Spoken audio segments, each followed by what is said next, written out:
या भारतामध्ये शिक्षण घेण्यासाठी पुस्तक दिलं जात नव्हतं। त्याच बाबासाहेबांनी असं एक पुस्तक लिहिलं की त्या पुस्तकाच्या माध्यमातून भारताचा कारभार चालतो, अर्थात भारतीय संविधान लिहिण्याचं काम या बाबासाहेबांनी केलं।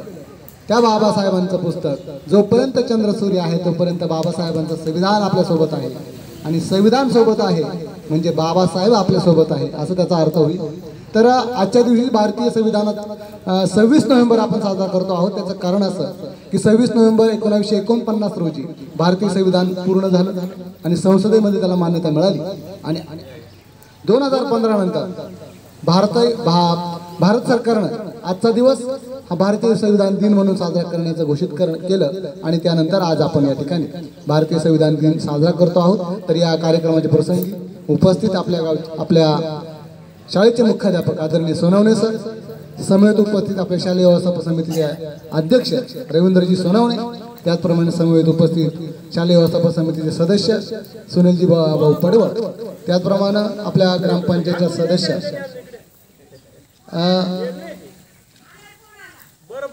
तर यांचं मी जोरदार टाळ्यांचं आपल्या कार्यक्रमस्थळी स्वागत करतो। 3 क्लॅप्स गो।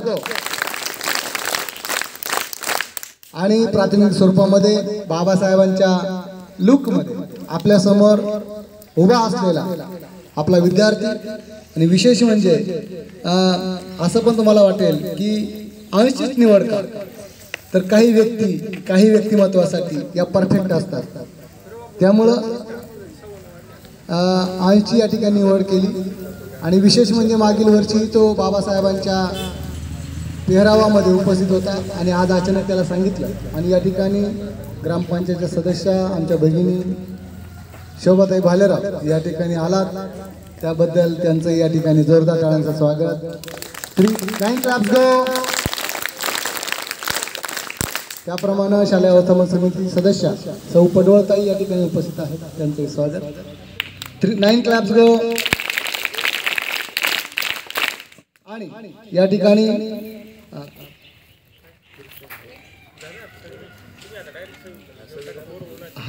तर या ठिकाणी काही माहिती सांगितली तर चालेल का? बघा डायरेक्ट संविधान घेऊ। तर विषय असा आहे, आज बाबासाहेबांनी संविधान लिहिलं आणि त्याच्यामध्ये विषय सांगायचं झालं तर भारतीय संविधानाचा अभ्यास करताना एक घटना समिती नेमली गेली। भारताचा कारभार कसा चालावा यासाठी घटना समिती नेमली गेली। घटना समितीचे अध्यक्ष डॉक्टर राजेंद्र प्रसाद होते, आणि त्यानंतर संविधानासंबंधी जी समिती नेमली गेली ती मसुदा समितीचे अध्यक्ष डॉक्टर बाबासाहेब आंबेडकर होते, आणि त्याच्यामध्ये सदस्य म्हणून डॉक्टर मौलाना अबुल कलाम यांच्यासारखे सदस्य होते, आणि त्यांच्या अभ्यासातून या ठिकाणी भारतीय संविधान लिहिलं गेलं।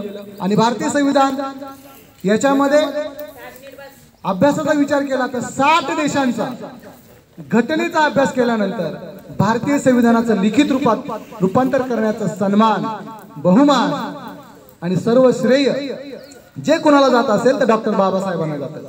त्याचं तुम्ही म्हणलं बाबासाहेबांचाच उल्लेख का, तर बाबासाहेबांनी यासाठी भारतीय संविधान पूर्ण होण्यासाठी 2 वर्ष 11 महिने आणि 18 दिवस एवढा कालावधी लागला, पूर्ण अभ्यास केला। आणि बाबासाहेबांनी यापुढे सांगतो की भारतीय संविधानाची प्रत वेळेत सादर व्हावी यासाठी स्वतःला 14 दिवस कोंडून घेतलं होतं। तुम्ही म्हणाल का, तर कोणाचाही अडथळा नको आणि काम अखंड चालावं यासाठी। आणि भारतीय संविधानाच्या कलमांमध्ये विचार जर केला तर इंग्लंडच्या घटनेचा जास्त प्रभाव दिसतो, आणि त्याचं कारण असं आहे, इंग्लंडची घटना ही अलिखित आहे परंतु भारताचं संविधान मात्र हे लिखित आहे, आणि त्याचं सर्व लिखित स्वरूपामध्ये करण्याचं काम बाबासाहेबांनी केलं। आणि म्हणून त्याच्यावर सर्व काही प्रभाव आणि प्रतिबिंब जर कुणाचा असेल तर मसुदा समितीचा आहे, परंतु सिंहाचा वाटा मात्र बाबासाहेबांचा आहे। आणि त्यामुळं त्यांना आपण आज भारतरत्न म्हणजे त्यानंतर भारताचे रत्न म्हणून त्यांना सन्मानित करण्यात आलं, भारतरत्न नागरी पुरस्काराने त्यांना गौरवण्यात आलं।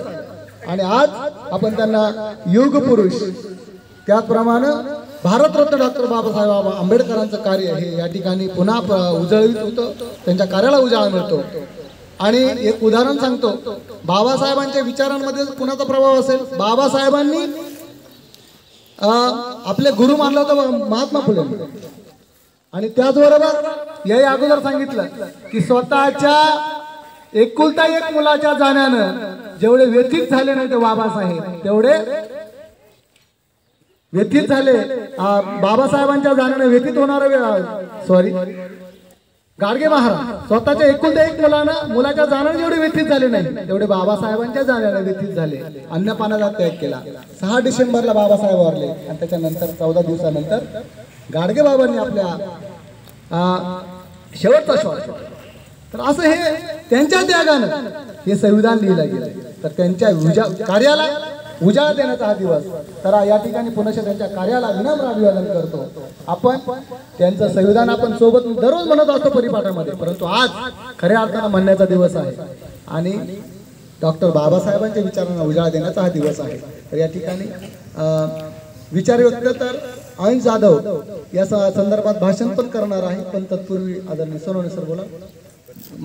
अगोदर संविधान घेऊया, त्यानंतर आदरणीय आपल्या कार्यक्रमासाठी उपस्थित अंश जाधव बोले.